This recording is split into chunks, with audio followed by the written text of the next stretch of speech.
पाने की सियासत की यात्रा होती है। ये सिर्फ सत्ता, सियासत, कुर्सी के लिए। उनकी यात्रा गरीबों के लिए है। आप बिहार को विशेष राज्य, विशेष पैकेज दीजिए, हम आपके साथ खड़े रहेंगे। युवाओं को आप नौकरी दीजिए, खड़े रहेंगे। अग्निवीर खत्म करिए, खड़े रहेंगे। किसानों के अधिकार की बात करिए, कब्रिस्तान अधिकार यात्रा की शुरुआत 29 तारीख से हम अररिया, 30 तारीख को किशनगंज, 31 को कटिहार।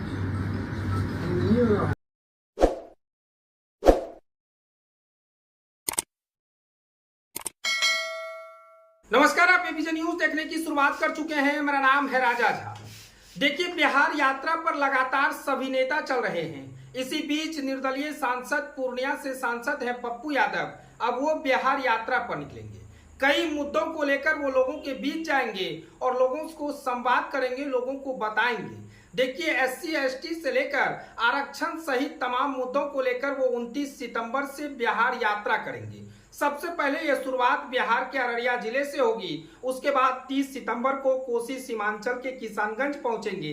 किशनगंज के बाद कटिहार, उसके बाद फिर पटना में यह यात्रा खत्म होगी। देखिए, पप्पू यादव ने आज प्रेस वार्ता कर यह जानकारी दिया है। पटना स्थित अपने आवास पर प्रेस वार्ता कर पप्पू यादव ने साफ तौर से कहा है कि जिस तरह से आरक्षण से लेकर SC ST मोर्चे को लेकर तमाम जो आरक्षण की बातें जो बिहार में हो रही है, इन तमाम मुद्दों को लेकर हम बिहार के जनता के बीच पहुंचेंगे और जनता को बताएंगे, जागरूक करेंगे। इतना ही नहीं, उन्होंने बिहार को विशेष राज्य की दर्जे की देने की मांग किया, साथ ही साथ बेरोजगार लोगों को नौकरी देने की भी मांग किया। कई तरह की मांग उन्होंने आज कर दिया है और 29 सितंबर से पप्पू यादव बिहार यात्रा पर निकलेंगे। ये यात्रा महज 3 दिन की होगी, जो कोसी सीमांचल से शुरुआत होगा।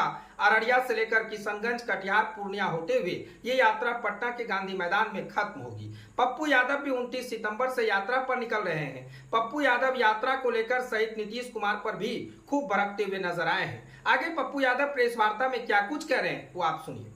मुसलमान खाएगा, मदरसा में क्या पढ़ेगा, दलित की पढ़ाई होगी कि नहीं, जो पढ़ेंगे वो इनसे पूछेंगे। मदरसा की पढ़ाई में क्या होगी, जिएंगे कैसे, खाएंगे क्या, घर बनाएंगे तो इनसे पूछेंगे। और अब मरने के बाद कब्रिस्तान में जाएंगे तो टैक्स अदानी अंबानी को देंगे, इनसे पूछेंगे। तो क्या आप जीते जी तो मारते रहे जेल में? अभी दिल्ली हाईकोर्ट ने दिल्ली के 4 दंगे में जिनका नाम इन्वॉल्व किया था, उन चारों को बरी कर दिया। तो आप तो धर्मों पर की जो स्वतंत्रता है, किसी भी धर्म, उसकी आजादी पर जो हमला है आपके, हम उसके खिलाफ।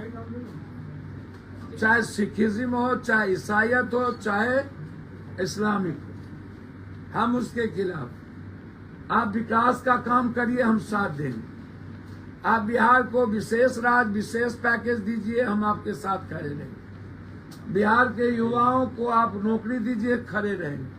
अग्निवीर खत्म करिए, खड़े रहेंगे। किसानों के अधिकार की बात करिए, खड़े रहेंगे। हम सरकार के विरोधी नहीं है, लेकिन आप किसी भी धर्मों की आजादी को छीनेंगे तो हम उसके खिलाफ रहेंगे, एकदम रहेंगे। इसीलिए हमने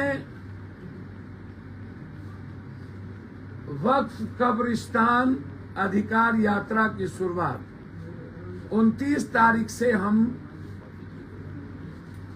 अररिया, 30 तारीख को किशनगंज, 31 को कटिहार, कोसी सीमांचल होते हुए पटना के गांधी मैदान। हम वक्फ की कमेटी के सारे मेंबर से हम बात कर रहे हैं। इमारतें सरिया से लेकर इस्लामिक जितने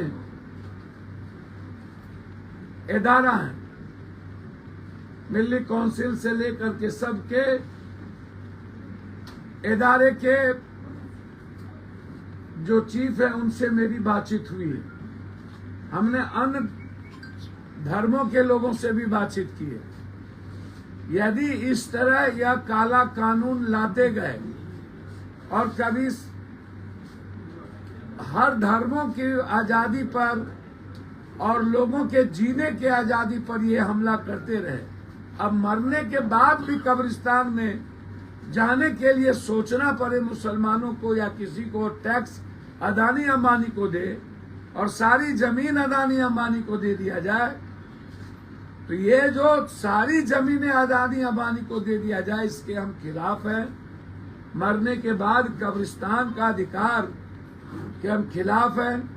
वक्फ जो बिल्कुल रिलीजन से जुड़ा मामला है, जो मुसलमान से जुड़ा मामला नहीं है, उसके जीने से जुड़ा मामला है, या इस पर जो इन्होंने डिफाइन किया है यह काला कानून है। मेरे जीते जी, पप्पू यादव के जीते जी किसी धर्मों की आजादी पर, उनके अधिकार पर हमला हम नहीं होने दें। और हम इसकी लड़ाई सीमांचल कोसी होते हुए हम पटना के गांधी मैदान आएंगे और सदन में यदि इस काला कानून को लाया गया तो हम उसकी पूरी जोर विरोध करेंगे। जरूरत होगी तो उस कानून के खिलाफ आर पार की लड़ाई लड़ेंगे। लेकिन मेरे जीते जी किसी भी कीमत पर वक्फ, कब्रिस्तान या किसी भी धर्म की आजादी पर कानून ला करके उसकी आजादी छीना जाए, ये नहीं होने देंगे। धन्यवाद।